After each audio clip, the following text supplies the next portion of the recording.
yoo nagaa balbala abbaa isaanii duraatii hiyyeessa meeqatu bo'o rakkataa meeqatu bo'o isinii galee rakkataa meeqa warra of agarsiisuudhaaf aseessee bahan gara sooshaal miidiyaatti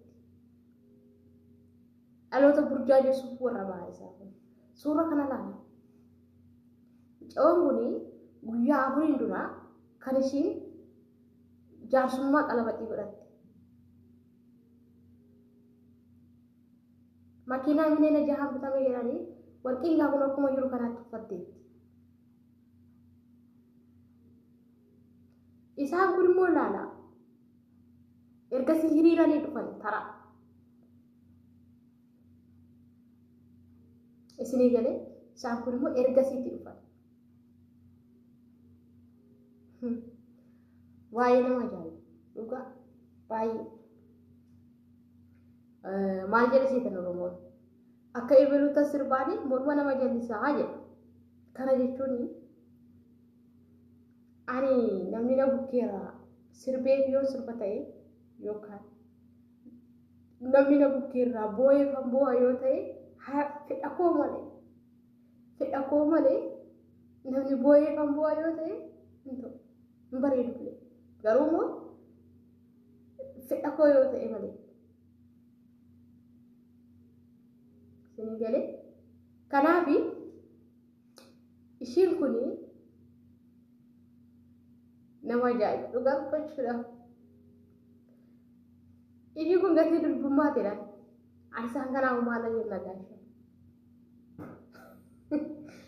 baay'ee nama ajaa'iba dhugaa rabbii isiniin jedha maaliif beektanii wanti addunyaa kanarraatti calaqqisuu hundumti isaa hin bada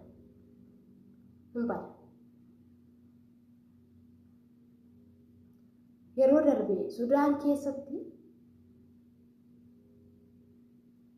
namoonni akkasumatti ari'atamni isaanii irra ga'ee lubbuun isaanii hedduun isaanii dhuma nagartaniidha. Garuu niitiin tokko Sudaan keessatti warqii uffattee deemti yeroo maal uffata isheetu warqii isinii galee uffatuma ishee normaaliitu warqiidha. Isa namni kana kanatti godhatu miti uffatuma ishee sirriitu warqiidha. Garuu niitiin suni gaafa namoonni beela'anii haati daa'imaa karaa gubbaa teessee kadhattu gaafa xiqqaa guddaan beela'u keessa darbee yeroo lolli akka malee ta'e suni yeroo namoonni baay'een dhuman suni nama tokkoon hoodhaan jenne nama biraa waan tokko qabdu lolli akka malee sun yeroo ka'e ishiin warqii uffattee deemti.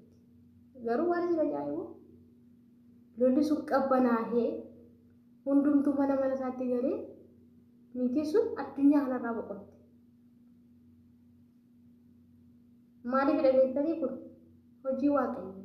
Sababni isaayyuu maaliifi baay'eetu beela'aa ture, dheebotaa ture, hedduu namoota sashii warqii gurgurtee uffattee deemtu suni otoo kanamaa ol uffattee karaa gadi gurgurtee hiyyeessa gargaartee ta'e gaarii. Keessa darbee immoo gaafa uummanni sun akka kanatti dararame lubbuun ijoollee, lubbuun nama guddaa gaafa du'e sun osoo gargaarteeti ta'e gaafa isaan manatti deebi'an agartanii sassaabamanii gaafa isaan manatti deebi'anii waa'ee niitii kana haa argan haa baratan jedhee gaafa inni nagaan isaanii bu'ee nagaan nu bu'ee jedhanii boqotan niitiin hunduma addunyaarra dhabamte. Maaliif kun sirii galee raajjiteessa haa argu nama gaarummaa yoo hojjettu kana haa ilaalu nama kanumaaf jecha osoo namni oduu isaan dhagaye yookaan rukuchaadhaan osoo hin taane waan tokko osoo hin taane ofuma isaatii jaallatee lafa kanarraa ishee kaasa.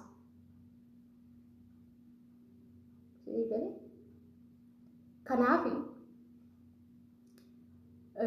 jireenya jiraannu kana keessatti warqiin maal akka ta'e beekuu qabna dursa. Maaltu dachee kanarratti hafaa? Maaltu dachee kanarraa bada? jennee beekuu qaba.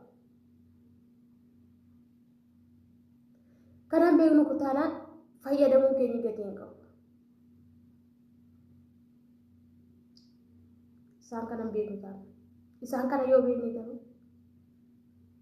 warquu warra irra uffatne kunoo waan kanaaf dursa warqii uffatanii as ba'uurra of mul'isuudhaaf as yaa'uurra yoo akka koo hiyyeessa karaa gubbaa taa'u beelahaa karaa gubbaa taa'u haadha hiyyeessa gargaaruu caala.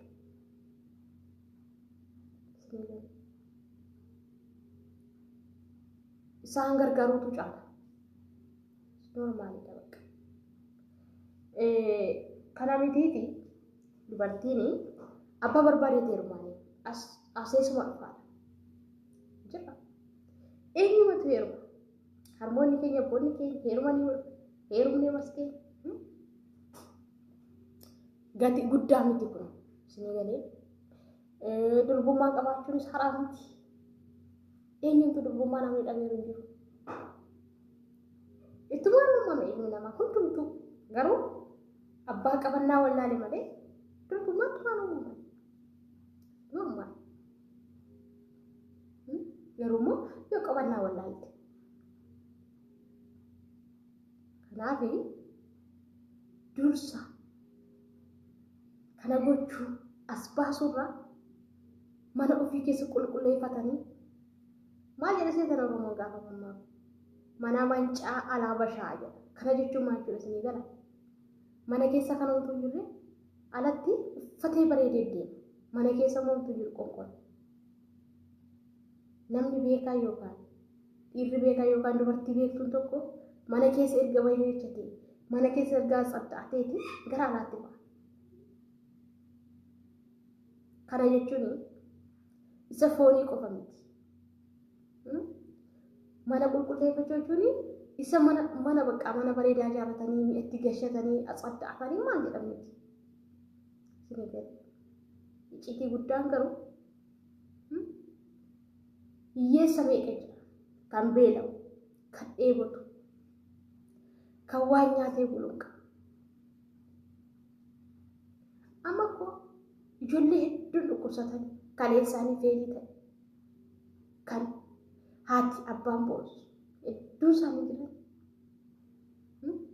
miliyoona 3 miliyoona 4 afanii kan lubbuu isaanii dabarfamee du'atti kennamu hedduun isaanii jiru. Maal ta'a? Namichi hafa intala tokkittiidhaaf kuma dhibbaa ol baasu miliyoona dhibbaa ol baasu maal rakkoo qaba? Maal rakkoo qaba? Hiyyeessa kana gargaara. Har'uma gara sooshaal miidiyaatti ba'u. Gaafa warqii bitamee gara sooshaal miidiyaatti ba'u. Gaafa daarii bitamee gara sooshaal miidiyaatti ba'u. Maaltu kana godhe?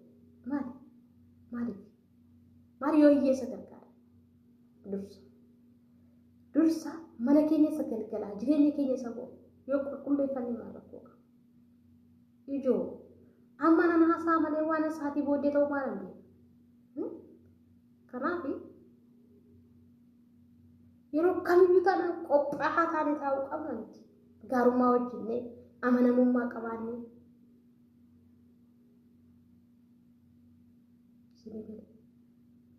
waan hundumarraa bilisa taanee qophoomnee taa'uu qabna.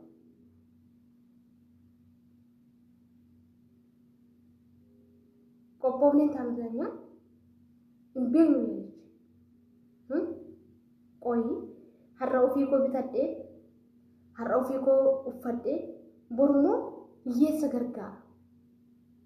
Jenna taana badii qabu. Har'a warqii ofii koo bitadhee borummoo warqii sun gurguree hiyyeessa gargaara. Jenna taana badii qabu. Sababni isaayyuu yaaricha hin beeku. Isinii galee dursa garuu maal gochuu qabna? Hiyyeessa tokko gargaarre. Kan dhukkubsate tokko lafaa kaanee kan beela'e tokko beela baafnee kaaneetu ofii keenya boru godhana. Akkas turra bareeda. ofii keenya abboon bakka har'a garuu nama gargaaru hiyyeessa gargaaru rakkataa gargaaru isa kanaatu nuuf bareeda isa kanaatu nuuf gatii qaba sababni isaayyuu galgala kanatti tarii galgala kanatti wanti tokko yoo ta'e galgala kanatti wanti tokko yoo uumame bakka ofitti qaanoftu kan keeti guyyaan boruusa kan keessume waan ta'eef guyyaa har'aa kana immoo gaarummaa keerraan kan ka'e amanamummaa keerraan kan ka'e hiyyeessa waan gargaarte sidii hiyyeessa waan gargaarteef rakkataa waan gargaarteef rakkoo tokko qabdu kanaaf waan hundumaa dursa waan tokko ajandaa tokko fuunee gara sooshaal miidiyaatti dhufuun dursa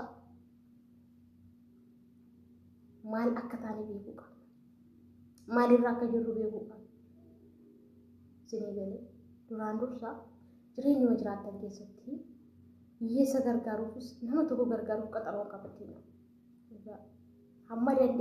hamma dandeessu godhi amma namaaf bakka saatii garaan keessi barbaachisutti godhi nama yes okay akkas gochuu qaba Digale, malee qaxaroon qabina namaa. Akkarawee. Maaliif yoo sun gaarummaan keenya sun har'a fakkeenyaaf bakka boru namaa godhadhee warqii kan akkam barbaadee takka uffataatti uffadhee sa'aatiin kun amma sa'aatii afur. Sa'aatii ja'a keessa waan natti dhufuun beeku. Sidii galee. Kanaaf eenyuma dursaa rakkataa gargaaru. Bakka warqii guuranii makiinaa guuranii fooqii guuranii gara sooshaal miidiyaatti ba'uun waan tokko ala kakootti naan liqeeffamu yoonaan